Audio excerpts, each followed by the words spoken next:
고등학교 때 남들보다 열심히 뛰어나게 공부를 잘했던 학생은 아니었지만 누구보다 열정적으로 학창 시절을 보냈기에 입학사정관제로 고려대학교에 입학할 수 있었다고 생각합니다.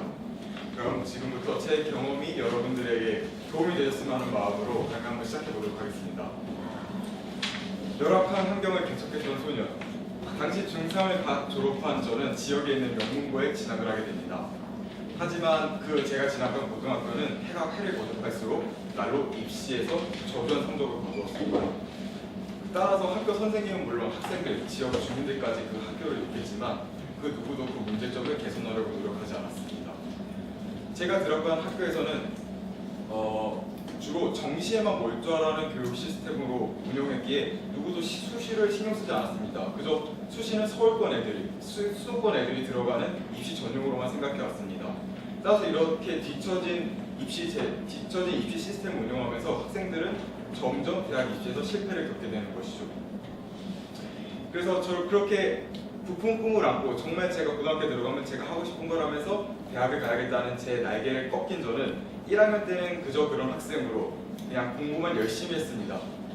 1학년 때 특별히 기억나는 거라면 저희 학교가 자치법정부로 약간 유명한데 1학년 때 자치법정부로 활동하면서 나름 의미를 찾아가려고 노력했습니다. 하지만 당시 취약한 어려운 사회 취약 계층을 위해서 더 나은 정부가 그런 걸 실현하고자 했던 꿈을 갖고 있던 저에게 자치법정부 활동만으로는 제 꿈을 펼치기에는 좀 아쉬운 감이 없지 않아 있었습니다. 그래서 저는 일률적인 동아리들, 예를 들어서 축구 동아리, 농구 동아리만 비일비재했던 고등학교에서 저만의 동아리를 한번 만들어보자 해서 경제 사회 참여 동아리를 만들게 됩니다. 그래서 2학년 때부터 5명을 시작으로 동아리 활동을 시작하게 되죠. 하지만 안 돼라는 말만 되풀이하던 학교가 저의 장애물로 등장하게 됩니다. 제가 첫 번째 활동으로 기획한 것은 전통시장 홍보 및 탐구 방안이었습니다. 지역 시장의 기초인 전통시장을 탐구하면서 기본적인 경제 지식도 쌓고 그다음에 청소년이 직접 사회 문제에 뛰어들면서 뭔가 사회 주변의 경각심을 더욱 일깨워줄 수 있다고 생각했기 때문입니다. 하지만 동아리 활동의 특성상 시간이 좀 많이 드는 게 흠이었습니다. 따라서 저는 학교 중간중간에 있는 자습 시간을 활용해서 동아리 활동을 계획하고 실행하려고 노력했습니다. 하지만 그 시간을 이용하기 위해서는 학교에 허락이 필요했는데 제가 선생님들을 찾아갈 때마다 동아리 활동은 무슨 동아리 활동이냐, 그냥 공부나 해라, 학생의 공부는 공부가 아니냐 하면서 저희 동아리 활동을 그런 것으로 매도해버렸습니다. 어쩔 수 없이 저희는 동아리 활동을 주말에밖에 할 수가 없었습니다. 그래서 주말을 이용해서 각 전통시장 상인의 회장님을 만나고 공무원을 만나고 그렇게 전통시장을 탐구하며 저희가 직접 자비로 포스터를 만들어 여러 전통시장 골목들과 전통시장을 많이 찾아주시는 주부님들을 위해 관리사무소별로 홍보 캠페인을 벌였습니다. 이게 제가 1학년 때 했던 활동들이고요. 2학년 2학기에는 또 다른 캠페인을 해보자 해서 청소년의 아침밥 먹기 캠페인을 시도해봤습니다. 당시 매스컴에서는 청소년 아침밥 먹기 캠페인이 많이 나오는 터라서 그걸 했는데요. 하지만 캠페인으로서는 뭔가 제 꿈을 더 실현할 수가 없었습니다. 여러분도 아시겠지만 캠페인은 일회성이고 뭔가 좀 더 심화적이고 제가 좀 더 나서서 그 문제를 근본적으로 해결해 보고 싶었던 거죠. 그래서 저는 YWCA 산하의 기업, 올리라는 기업과 협력을 하여 사업을 진행하도록 마음을 먹습니다. YWCA 산하에 있는 올리라는 기업은 사회적 기업으로서 사회 구성원들을 고용해서 그 지역의 친환경 제품들을 판매하는 곳인데요. 주로 먹거리를 판매하는 곳입니다. 앞서 2학년 2학기 때 아침밥 먹기 캠페인을 했다고 말씀드렸듯이 저는 청소년들에게 아침밥을 제공해주는 사업을 해보면 어떨까 싶었습니다. 그래서 YWCA에서는 올리버거라고 콩버거 패티로 만든 그런 친환경이고요.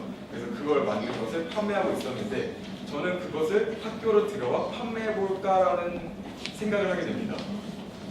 그래서 이런 학교에 만드는 제가 그 창업 시작할 때 3학년에 이제 크게 달하게 되는데요.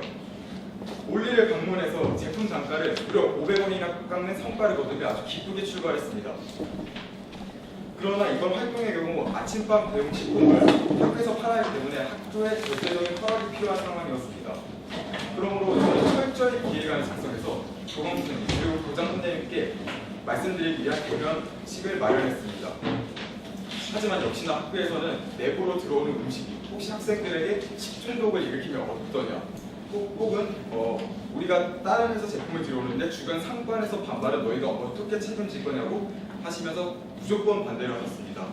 하지만 이번 창업이 제가 겨울방학 동안 내내 고심히 정말 심혈을 기울여 만든 작품이었고 꼭 실행해야 하기에 학교의 반대를 무릅쓰고 할 수는 없었지만 꼭 학교의 반대를 꺾고 허락을 받기 위해 노력을 했습니다. 아까 학교에서 말했듯이 주변 상권의 반발 그리고 식중독 문제가 있었는데요. 솔직히 주변 상권 반발 같은 경우는 이 사회적 기업이고 공익 차원의 활동이고 그리고 기존 1,900원에서 1,400원으로 깎았습니다. 그래서 거의 사회적 기업에서 손해보는 장사일 수밖에 없었거든요. 그래서 주변 상권의 반발은 거의 없을 거라 생각했습니다. 그리고 식중독 문제에서 이제 기본적으로 그쪽에서 해결을 해야 했는데 저는 그 식중독 건강상의 책임을 학교에서 절대로 지지 않고 기업 측에서 지면 이 문제가 해결될 거라고 생각했습니다. 그래서 저는 계약서를 당장 작성하게 됩니다. 콩보거로 인한 건강상의 책임은 모두 올리에서 진다. 그 계약서를 들고 올리를 찾아갔는데 당연히 올리에서 거부했죠.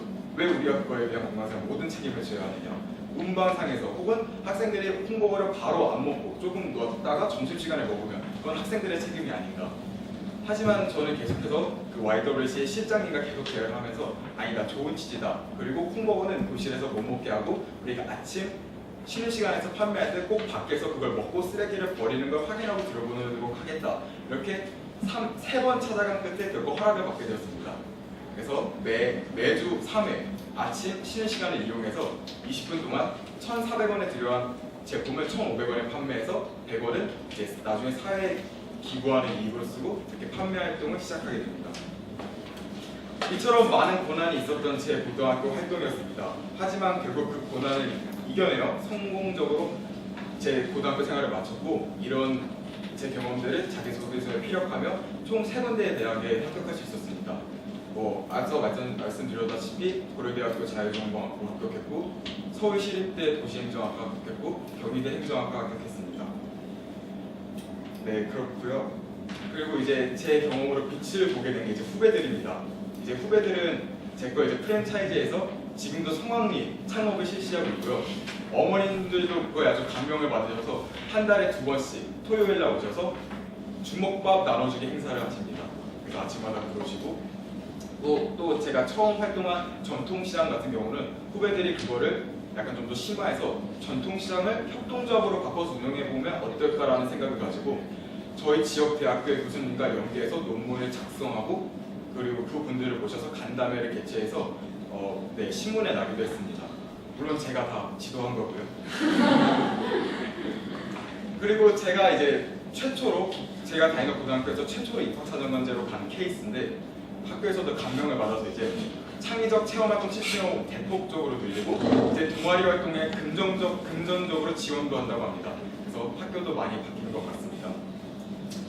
이렇게 활동을 마쳤는데 저는 이제 수시 지원할 때 아주 큰 트라우마에 빠졌습니다. 제가 1년 동안 논술 준비를 했는데 논술과 입학사정관제 비율을 몇 대 몇으로 해서 써야 되는지 가장 큰 고민이었습니다.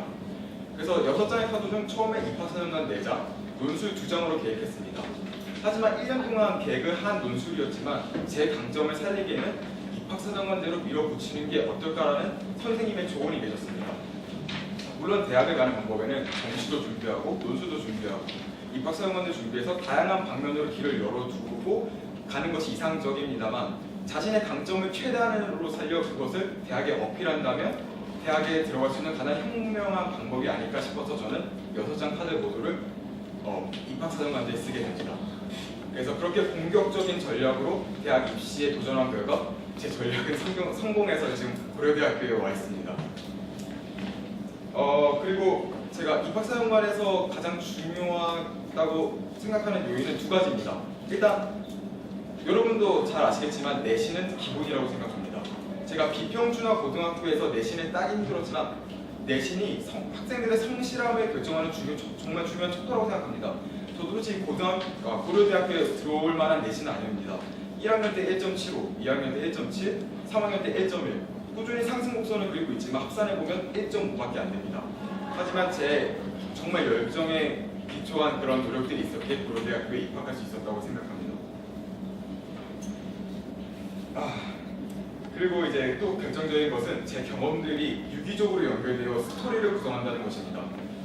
제가 무슨 뭘 하면 학교에서 반대를 하고 또 그걸 이겨내서 하기를 하고 학교에서도 반대를 하면 또 그걸 극복하고 하고 또 이제 후배들에게 연결되는 이런 스토리가 제 자기소개서의 결정적인 요인이었다고 생각합니다. 따라서 포부를 이루고자 했던 제 열정에 기초한 진실성이 입학사정관에게 어필할 수 있어서 좋은 무기였던 것 같습니다. 제 경험은 여기까지고 질문이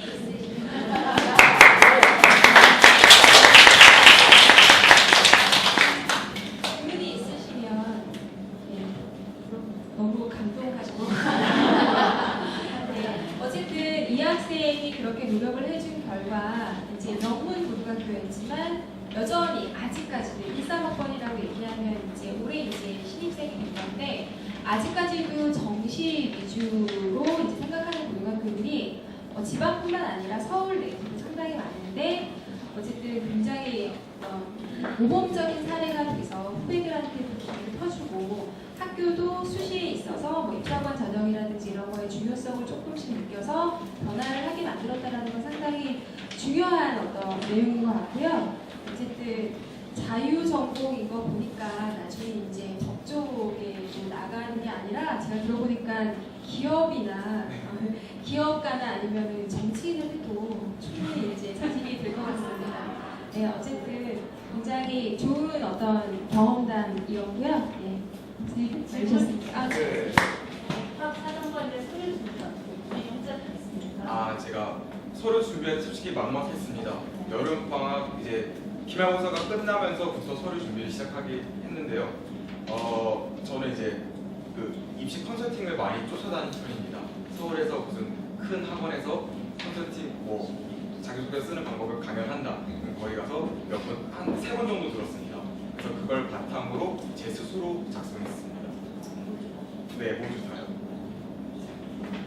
입사가 6군데 지원했는데 네. 거기 어느 정도 어디 네. 제가 안타깝게도 지역 직윤을 못 받아서 소외되는 모습고요. 제가 고려대, 연세대, 그다음에 성균관대, 한양대, 그다음에 경희대, 시립대 지원했습니다. 근데 제가 나머지 대학에서 입시 실패한 이유는 그 학교에서는 1단계에서 내신 성적만 100% 반영하는 3단계 배수를 뽑기 때문에 제 낮은 내신 성적으로 인해 1차 관문을 뚫기가 힘들었던 것 같습니다.